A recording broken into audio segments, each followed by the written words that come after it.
Baiklah, kalau kabar sehat. Hari ini kita pertemuan pertama. Benar ya? Kamu mau perkenalan diri cuma? Deh,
Assalamualaikum Nanda.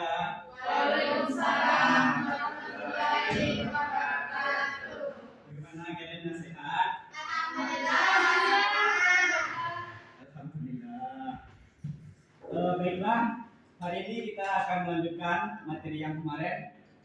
Hari ini kita mempelajari tentang kehidupan masyarakat peraksara pada masa bercocok tanam.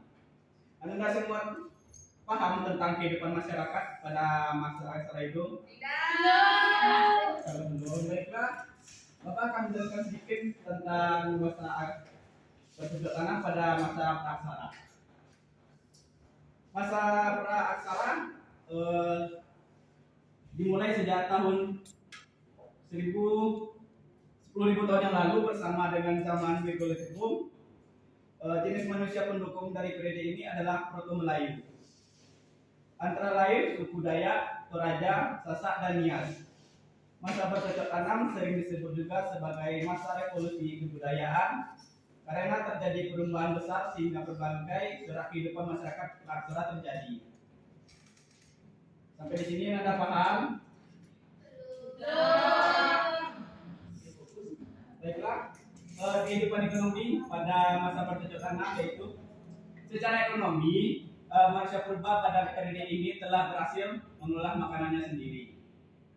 Masyarakat mulai membuka hutan, kemudian memahami dengan arti yaitu menanami dengan sayur dan buah-buahan untuk mencukupi kehidupan.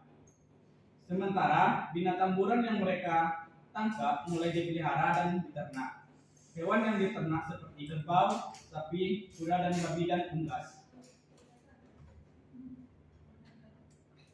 Kehidupan sosial ini pada masa bercocok tanam mereka tidak lagi berpindah-pindah atau nomaden, tetapi menetap di suatu wilayah. Pemilihan tempat tinggal biasanya dipenuhi oleh sumber air dan dekat dengan alam yang diolahnya.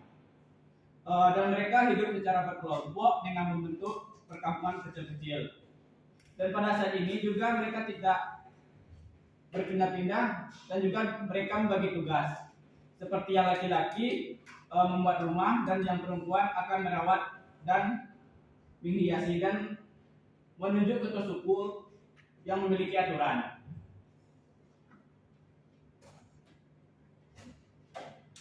Kehidupan budaya pada masa bercocok tanam ini dapat dilihat dari benda-benda peninggalannya. Benda-benda peninggalannya berupa batu dan sulam yang telah diumpan atau diasah manusia pada masa bercocok tanam.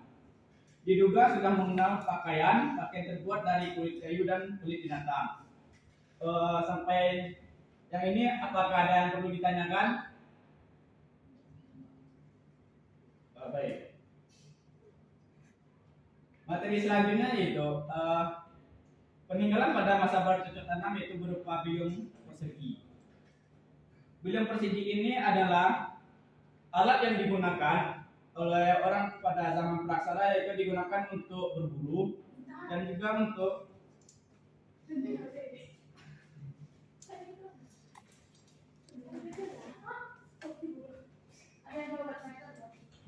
Kapal lonjong ini terbuat dari bebatuan yang diasah oleh masyarakat pada saat itu, yang digunakan juga untuk berburu.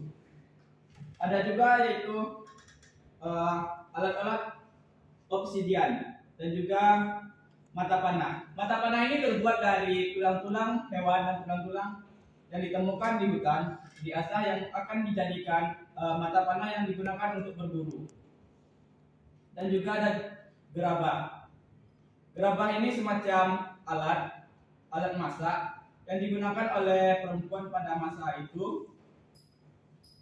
Gerabah ini berupa seperti piring dan cangkir. Ada juga perhiasan berupa gelang dan batu yang terbuat dari kulit.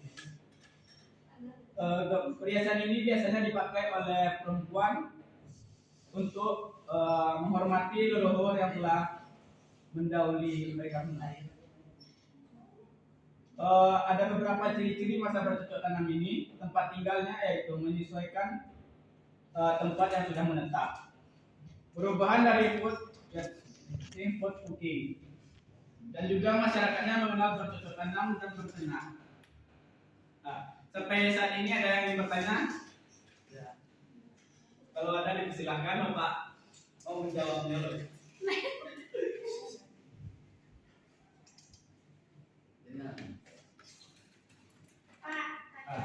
Baik, silakan. Silakan, apa yang ingin Anda tanyakan? Bagaimana pola kehidupan pada masa bercocok tanam? Ada lagi? Ada yang bisa bantu menjawab sebelum saya menjawab sendiri?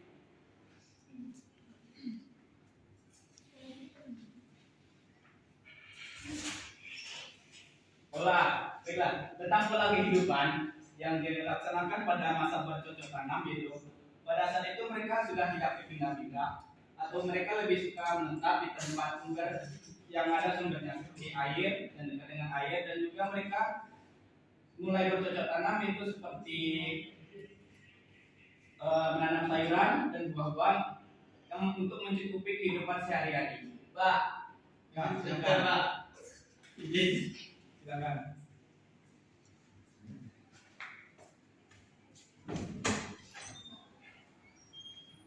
Kita lanjutkan. Pola kehidupan ini biasanya juga dijumpai dengan kehidupan sosial masyarakat pada saat itu.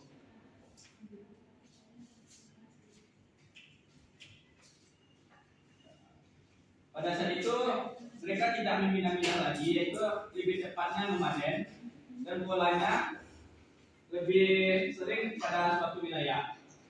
Dan juga pemilihan tempat tinggal biasanya dipengaruhi oleh sumber air yang terdekat. Bisa dipahami?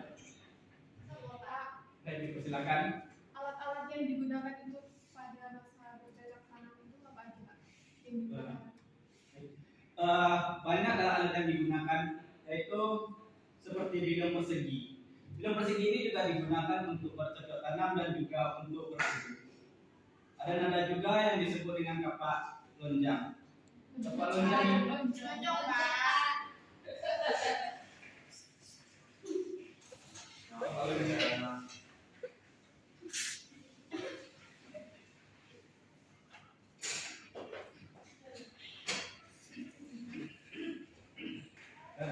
Sebenarnya Pak, jenis manusia purba apa yang tinggal pada masa bercocok tanam?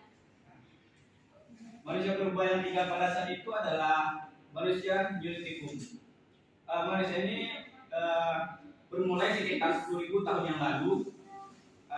Manusia zaman Neolitikum ini adalah manusia pertama yang mulai bercocok tanam. Antara lain yaitu Neolitikum dan juga ada Proto, bertemu lagi maksudnya. Nah, antara lain suku Dayak, Toraja, Sasak, dan Nias. Itulah manusia-manusia pertama yang memulai kehidupan masyarakat pada masa bercocok tanam. Maaf Pak, jenisnya manusia purbanya Pak. Misal Homo sapien, Australopithecus, Paleojavanicus.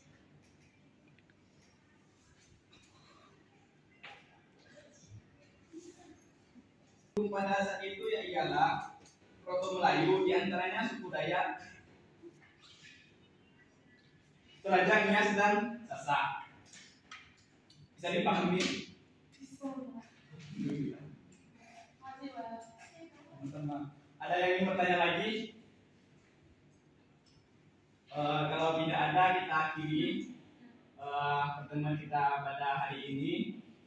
Apabila ada kekurangan, mohon dimaafkan. Wabillahi taufiq wal hidayah. Wassalamualaikum warahmatullahi wabarakatuh. Waalaikumsalam warahmatullahi wabarakatuh. Kita juga jadi buat di WA kirim ke saya, oke? Beda kan tinggal, Pak. Oh ya, maaf ya. Itu cuma habis mobil.